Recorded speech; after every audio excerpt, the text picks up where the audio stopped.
I'm here with my boy Ryan. We're here at Box Park in Croydon.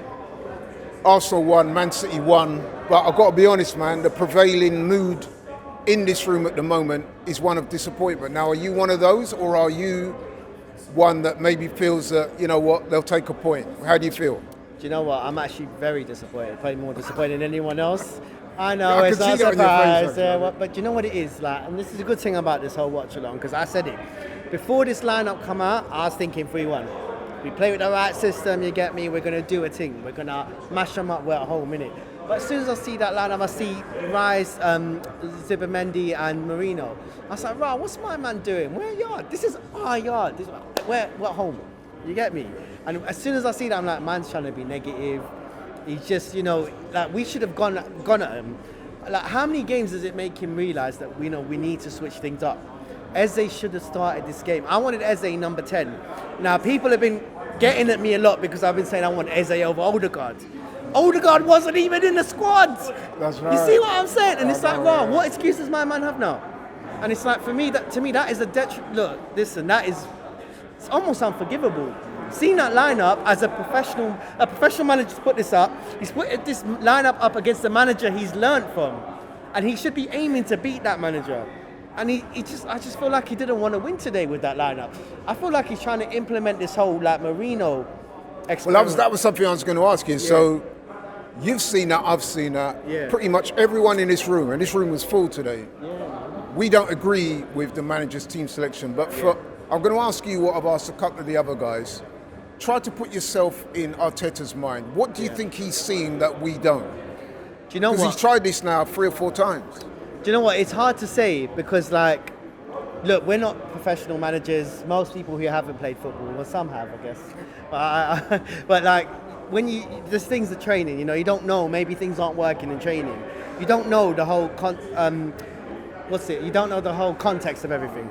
But when you put this all out there as well with Eze.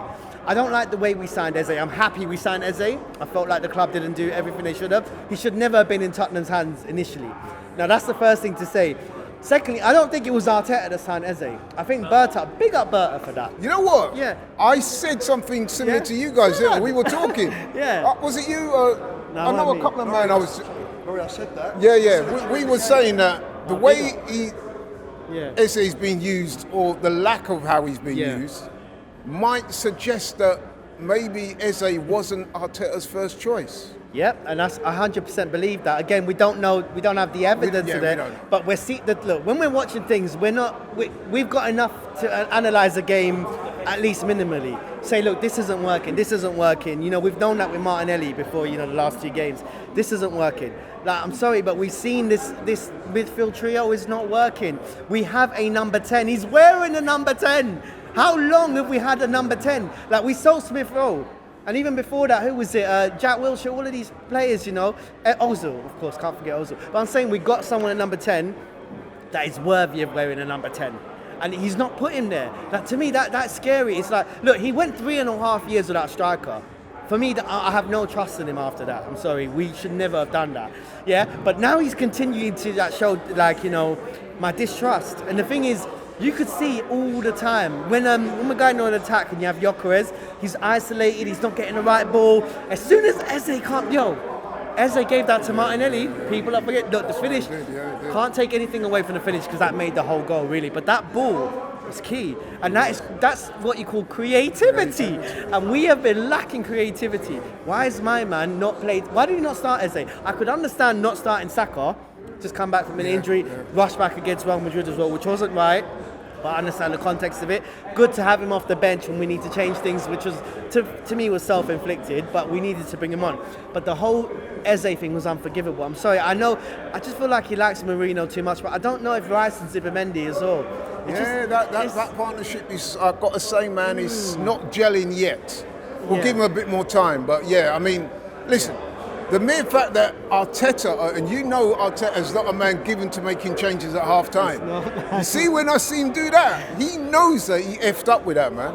He does. For Arteta is not a man that makes changes that early. I mean, we're always criticising saying he makes the changes late. Way late. So for Arteta to make those 2 changes at half time, that told you a whole lot. But listen, we do have to give the team some credit. Yeah. They were staring down the barrel. They got the goal back. I think they deserved a draw, to be honest. I don't think City did too much apart from scoring in the first half. They had better chances initially. The thing is, this is why possession is like, it's like a gaslighting stat. Because we were just playing with the ball a lot of the time, or we weren't creating anything. So like, I do think when you weigh it up like that, City didn't do enough, and we didn't do enough in the final third as it is, you know. This is the Nolly Madueke we want to see, but again, Chelsea fans did warn us about the end product. Final ball and shot. But this is what we want to see. He should not come off. Again, he should have taken Trossard off. Get Madueke on the left, because we didn't sign the left winger anyway. We did not sign the left winger. Put my man on the left, get Eze in the 10, which was right. And again, I'll give him credit for that. He must have been listening to it live, because we were, he might have had, you know how they hide the thing, and he might have had the earpiece well, because like he never makes changes. I told Cecil at half time he might wait till 70 plus. And I was being sincere when I said at half time he's going to make them, because I thought it was so obvious that he had to do it, bro. You're saying that, but how many times has it been obvious before? And the thing is, it's like, how many times can you forgive this? It's like Bilbao away as well. Like, I watched that with you as well. It's just, it's unacceptable to wait so long. Look, I think those subs saved him last time, and again, it's happened again.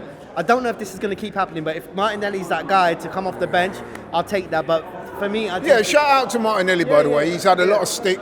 I've criticised him, you've criticised him to varying degrees. I mean, he's come back, he got a goal in the midweek. It was an important goal, very important goal today. I mean, if I'm Arteta, I'm taking him out for dinner during the week, bro. Thanks, because if we lose today, man, it's meltdown time. Look, listen, to me it's 2 points dropped, but we could never lose at home. I'm sorry, look. City are a big team, never underestimate them, but we should have beaten them at home. I'm sorry. We should have beaten them. They didn't have enough chances. They caught us on the counter-attack. They played, actually, their game plan was right for them. I think they thought, you know what, this team doesn't really do much in the attack. Let them have the ball. We're going to catch them in the attack. And that's exactly what happened. I think Arteta, I just feel like Arteta doesn't learn from his mistakes. I feel like he's nearly cost us the game. And I'm just going to say, I almost want to say he's cost us the game, because he's cost us the win. Do you think he can win a title? No. I think he's reached his ceiling. And also the problem with Arteta is what people don't understand. I think he's got an arrogance about him where he doesn't want to change things when he should. Like, he had this whole Gabriel Jesus, Havertz, Marino experiment. Let me have this as a striker. He's thinking, I need to prove my point.